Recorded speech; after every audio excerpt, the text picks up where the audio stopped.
రేపే మంగళవారం ఎంతో శక్తివంతమైన రోజు. పౌర్ణమికి ముందు వచ్చేటటువంటి రోజు కాబట్టి ఈ మంగళవారానికి అతీంద్రియ శక్తులు ఎక్కువ. ఈ రోజున మీరు ఒక రూ. 5 బిళ్ళతో రహస్యంగా ఈ చిన్న పరిహారం గనక చేసినట్లయితే 5,00,00,000 అప్పు ఉన్నా సరే తీరిపోయి కోట్ల సంపద అనేది మీ సొంతం అవుతుంది. కాబట్టి ఈ రోజున మీరు రూ. 5 బిళ్ళతో ఈ పరిహారం అనేది కొన్ని నియమాలతో చేసుకుంటే అద్భుత ఫలితం అనేది కొన్ని క్షణాల్లోనే వస్తుంది. రేపు మంగళవారం కాబట్టి ఉదయాన్నే లేచి చక్కగా ఇంటిని వాకిలిని శుభ్రం చేసుకొని, వాకిలిని కూడా శుభ్రంగా చక్కగా నీటితో కడుక్కొని ముగ్గు వేసుకోవాలండి. ముగ్గు వేసుకొని ఆ ముగ్గులో వచ్చేటప్పటికి చక్కగా పసుపు కుంకుమలు వేయండి. మంగళవారం కాబట్టి మనకేంటంటే అష్టదళ పద్మం ముగ్గు వేసుకున్నా కూడా మనకు చాలా మంచి జరుగుతుంది.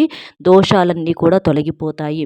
ఇలా చేసిన తర్వాత ఇంటిని వాకిలిని శుభ్రంగా నీటితో తుడుచుకోవాలి. మనకి పౌర్ణమికి ముందు రోజు కాబట్టి కాస్త రాళ్ళ ఉప్పు వేసి నీటిలో ఇల్లంతా కూడా శుభ్రంగా తుడుచుకొని తర్వాత పసుపు నీటిని కూడా చిలకరించండి. అలా చేయటం వలన ఏంటంటే పౌర్ణమి ముందు రోజు కాబట్టి ఇల్లంతా కూడా శుద్ధి అవుతుంది. అలా చేయటం వలన లక్ష్మీదేవికి ఏంటంటే పౌర్ణమి ఎంత ప్రత్యేకమైనటువంటి రోజో పౌర్ణమికి ముందు రోజన్నా కూడా ఆ తల్లి ఎంతో ఇష్టపడుతుందన్నమాట. అందులో రూ. 5 బిళ్ళ ఏంటంటే లక్ష్మీదేవికి ఎంతో ఇష్టమైనటువంటి సంఖ్య అనమాట. 5 అంటే అదృష్ట సంఖ్యగా లక్ష్మీదేవికి ఇష్టమైనటువంటి సంఖ్యగా వ్యవహరిస్తూ ఉంటారు. సంఖ్యాశాస్త్రంలో 5 అనేటటువంటి నెంబర్కు చాలా ప్రాముఖ్యత ఉందన్నమాట.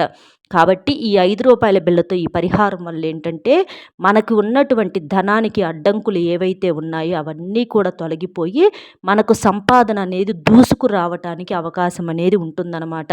అంటే ఒక ప్రవాహంలో చూడండి, ఒక ప్రవాహం అంటే ఆపి ఉన్నటువంటి తలుపులు అడ్డు పెట్టినటువంటి ఒక ప్రవాహంలో వెంటనే తలుపులు కనుక తీసినట్లయితే ఎంత దూసుకు వెళ్తాయి అంటే ఆ నీరు అనేది, అలాగే డబ్బు కూడా ఏంటంటే ఆగి ఉన్నటువంటి ఆ సమస్యలు ఆ అడ్డంకులు అనేవి తొలగిపోయి ప్రవాహంలాగా మనకు వచ్చి పడుతుందన్నమాట. అంత అద్భుతమైనటువంటి ఫలితాన్ని ఈ రూ. 5 బిళ్ళ పరిహారం అనేది ఇస్తుందన్నమాట. ఈ రోజును కూడా మీరేంటంటే చక్కగా ఇంట్లో దీపారాధన చేసుకోండి. మీ ఇష్టదైవానికి చక్కగా దీపం వెలిగించుకోండి. అలా వెలిగించుకొని మీరేంటంటే మామూలుగా స్వామివారి దగ్గర ఏంటంటే పూజలో మనం డబ్బులు పెట్టుకుంటూ ఉంటాం కదండి, అలా పెట్టుకుంటే మంచిదని అలాగా మీరు ఆ డబ్బులతో పాటుగా ఈ రూ. 5 బిళ్ళలను కూడా పెట్టేసుకోండి. ఒకటైనా పర్వాలా, లేకపోతే రూ. 5 బిళ్ళలు 4 మీకు పరిహారానికి వచ్చేటప్పటికి 4 రూ. 5 బిళ్ళలు కావాలన్నమాట. అలా 4 రూ. 5 బిళ్ళలైనా తీసేసుకొని అందులో పెట్టేసేయండి. లేకపోతే ఒకటి మనం ఇందులో కలుపుకున్నా కూడా సరిపోతుందన్నమాట. అలా పెట్టేసిన తర్వాత చక్కగా దీపారాధన చేసుకోండి. పరిహారం మాత్రం మీరు సాయంత్రం నుంచే చేసుకోవాలన్నమాట. అంటే సుమారు 6 గంటల ప్రాంతం నుంచి మీరు రాత్రి 10 గంటల వరకు చేసుకోవచ్చు. పరిహారాలు ఎప్పుడైనా సరేనండి మనం సాయంత్రం సంధ్యా సమయంలో చేసుకుంటేనే మనకు మంచి ఫలితాలు అనేవి వస్తాయి అన్నమాట. మధ్యాహ్నం సమయంలో చేస్తే అసలు ఫలితాలే రావు. ఉదయం చేస్తే ఏంటంటే కొంచెం తక్కువ ఫలితాలు అనేవి వస్తాయి అన్నమాట. కాబట్టి త్వరగా ఫలితాల కోసం ఏంటంటే సాయంత్రం సంధ్యా సమయం అని చెప్పేసి మనకు శాస్త్రాల్లో చెప్పటం అనేది జరిగింది.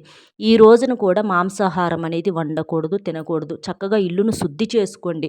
పౌర్ణమికి ముందు రోజు శుద్ధి చేసుకోవటం అనేది చాలా మంచిదండి.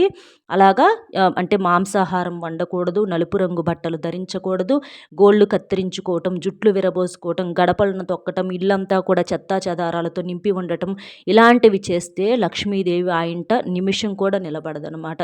కాబట్టి ఇల్లు మన శక్తికి తగ్గట్లుగా ఉన్న దాంట్లోనే, అంటే పూరి గుడిసె లేకపోతే ఒక పెద్ద బిల్డింగ్ అని కాదండి, శుభ్రంగా ఉన్న దాంట్లోనైనా సరే శుభ్రంగా ఉంచుకోవటం అనేది మనం నేర్చుకున్నప్పుడు మనకి ఇలాంటి సమస్యలు అనేవి తగ్గే అవకాశం అనేది ఉంటుందన్నమాట.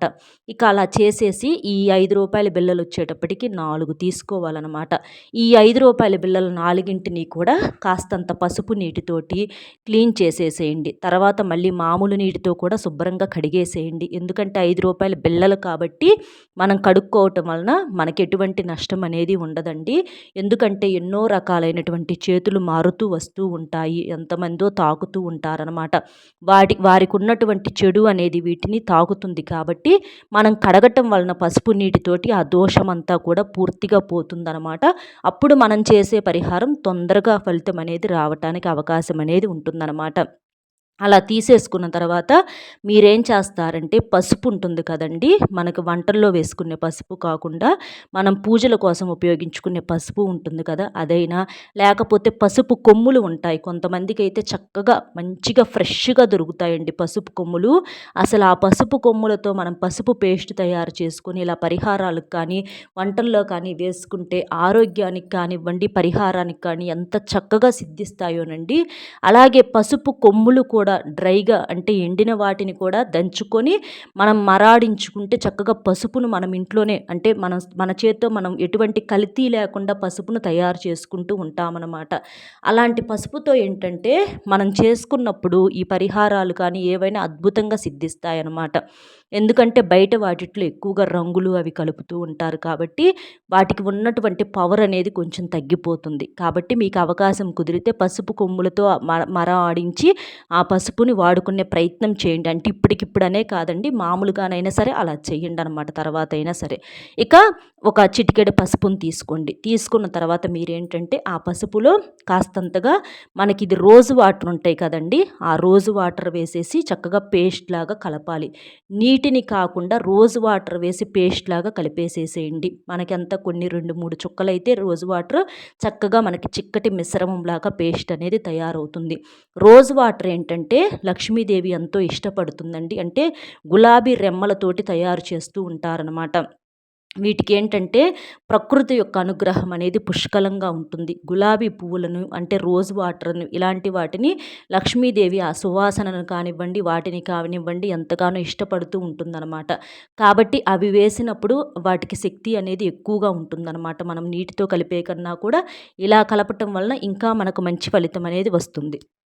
అలా పేస్ట్ లాగా కలిపేసిన తర్వాత ఆ మిశ్రమాన్ని మీరేం చేస్తారంటే ఈ రూ. 5 బిళ్ళలన్నింటికి కూడా పట్టించాలన్నమాట.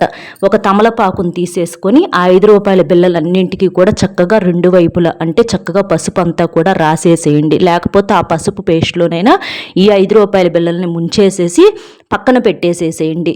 ఇక్కడ 4 బిళ్ళలే ఎందుకు తీసుకున్నాము అనంటే రూ. 5 బిళ్ళలు 5 అంటే అదృష్ట సంఖ్య, 5 అంటే లక్ష్మీదేవికి ఇష్టమైన సంఖ్య అని తెలుసు. కానీ 4 బిళ్ళలు తీసుకోవటానికి కారణం ఏంటంటే 4 దిక్కుల నుంచి వచ్చే సమస్యలను తీసేయటానికి, అలాగే 4 దిక్కుల నుంచి మూసుకుపోయిన ధనద్వారాలను తెరిపించటానికి, అంటే తూర్పు, పడమర, ఉత్తరం, దక్షిణం ఇలా మరి 4 దిక్కుల నుంచి వచ్చే సమస్యలు, నలుగురు ఏడుపులు, నరదృష్టి అన్నీ పోవాలి కదండి. కాబట్టి 4 తీసుకున్నాం ఇక్కడ.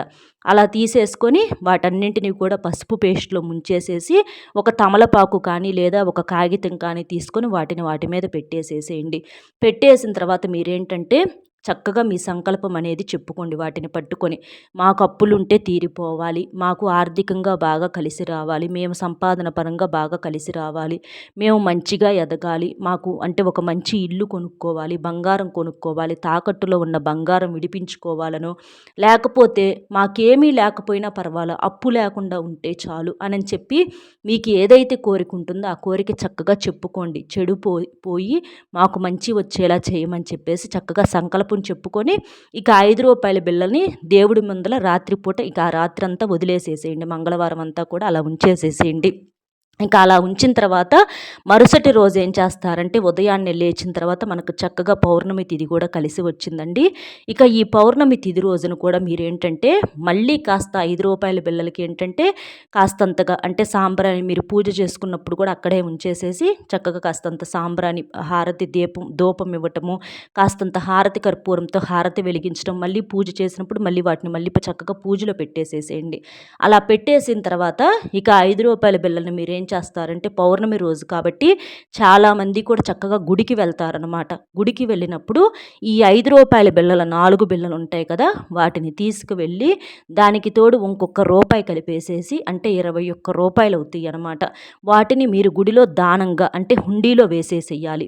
గుడిలో హుండీలో వేయాలి.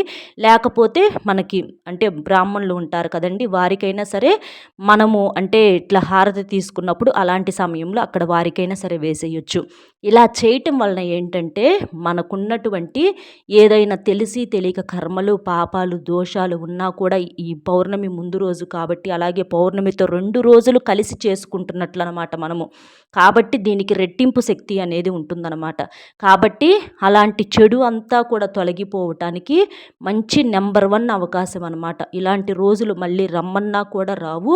మంగళవారానికి సరిసమానమైనటువంటి పరిహారం ఈ పరిహారం. కాబట్టి మీకున్నటువంటి అన్ని రకాలైనటువంటి ఆర్థిక సమస్యల నుంచి, కుటుంబ సమస్యల నుంచి బయటపడటానికి ఈ పరిహారం అనేది చాలా అద్భుతంగా సిద్ధిస్తుంది. కాబట్టి అలా చేసేసేయండి. అలాగ గుడిలో హుండీలో కావచ్చు, లేకపోతే అక్కడ బ్రాహ్మణుని దగ్గర మీరు హారతి తీసుకుంటున్నప్పుడు అప్పుడైనా సరే వేసేసేయండి. ఇలా చేయటం వలన మీకు కొన్ని క్షణాల్లోనే మార్పు రావటం అనేది చూస్తారనమాట. అంటే ఆ డబ్బు ఏదన్నా ఆగిపోయి ఉంటే ఆ డబ్బు అందటము, ఏదన్నా ఉద్యోగం రావటం కానివ్వండి, వివాహం కాకపోవటం, ఇలాంటివి ఏదన్నా ఉన్న సంతానం లేకపోవటము, ఇట్లా అప్పులు ఉండటం, ఇలాంటివి ఎలాంటి సమస్యలు ఉన్నా కూడా అన్నీ తొలగిపోయి మీరు కోరింది కోరినట్లుగా చక్కగా జరుగుతుంది. ఆ లక్ష్మీదేవి అనుగ్రహంతో మీరు పట్టిందల్లా కూడా బంగారం అవుతుంది. ముందు దరిద్రాలన్నీ కూడా వెళ్ళిపోయి మీకు అష్టైశ్వర్యాలు సిద్ధిస్తాయన్నమాట. ఇట్లా 4 దిక్కుల నుంచి కూడా ధన ద్వారాలు అనేవి తెరుచుకొని చక్కగా డబ్బు అనేది ప్రవాహంలాగా వచ్చి పడుతుందండి. అదంతా చూసి మీరే ఆశ్చర్యపోతారు. ఎంతోమంది కూడా ఈ 5 రూపాయల పరిహారం అనేది చేసుకొని వారికి ఉన్నటువంటి కష్టాల నుంచి, సమస్యల నుంచి, అప్పుల నుంచి చక్కగా బయటపడ్డారండి. పసుపు ఏంటంటే ఎంతో శక్తివంతమైనది, పసుపు శుద్ధి అయినది, పసుపు నివేదన చేయబడినటువంటిది అనమాట. అలా పసుపు మిశ్రమంలో వేసి ఇలా చేయాలన్నమాట. మరుసటి రోజు అంటే గుడిలో హుండీలో వేసేటప్పుడు కానీ, బ్రాహ్మణునికి వేసేటప్పుడు కానీ కడగకూడదు. 5 రూపాయల బిళ్ళలను గుర్తుపెట్టుకోండి, తుడవాలి. కడిగితే వాటిట్లో ఉన్నటువంటి పవర్ అంతా దిగిపోయిద్ది, మనం చేసిందంతా వృధా అయిపోయిద్ది. కాబట్టి గుర్తుపెట్టుకోండి, కడగకూడదు. కడగకుండానే హుండీలో వెయ్యాలి, ఇంకొక రూపాయిని కలిపి. ఇలా చేయాలన్నమాట. ఇలా చేసేసి చక్కగా ఇక ప్రశాంతంగా మీ పని మీరు చేసుకోండి. ఖచ్చితంగా కొన్ని క్షణాల్లోనే మీరు అనుకున్నటువంటి మార్పులు గమనించడం మీరే చూసి ఆశ్చర్యపోతారనమాట. ఈ పరిహారం చక్కగా అద్భుతంగా ఈ మంగళవారానికి సరిసమానమైంది, సిద్ధిస్తుంది కూడా. చక్కగా ఈ పరిహారం అనేది చేసేసుకొని మీకున్నటువంటి అప్పుల నుంచి, ఆర్థిక సమస్యలన్నింటి నుంచి కూడా బయటపడతారని చెప్పి మనస్ఫూర్తిగా కోరుకుంటున్నానండి. అర్థమైంది కదా ఏం చేయాలి ఏంటి అనేది. వీడియో నచ్చితే ఒక్క లైక్ ఇచ్చి సపోర్ట్ చేయండి. మీరు లైక్ చేయటం వలన వీడియో మరికొంతమందికి చేరి వారు కూడా తెలుసుకునే అవకాశం అనేది ఉంటుంది. అలాగే ఈ 5 రూపాయల బిళ్ళకి ఏంటంటే పంచభూతాల యొక్క శక్తి కూడా పుష్కలంగా ఉంటుంది. మనకు పంచభూతాలు, పంచేంద్రియాలు అంటూ ఉంటారు. ఇలాగా ఈ 5 రూపాయలకి అన్ని రకాలైనటువంటి శక్తులు అనేవి ఉంటాయి. కాబట్టి చక్కగా ఇలా చేసేసుకోండి. చక్కగా వీడియోకి ఒక లైక్ ఇచ్చి సపోర్ట్ చేయండి. మరికొంతమందికి చేరే అవకాశాన్ని కల్పించండి. మొట్టమొదటిసారిగా మన ఛానల్ చూస్తుంటే సబ్స్క్రైబ్ చేసుకొని పక్కనే ఉన్న ఆల్ అనే బెల్ని క్లిక్ చేస్తే నేను పెట్టే ప్రతి వీడియో కూడా ముందుగా మీకు నోటిఫికేషన్ రూపంలో చేరుతుంది.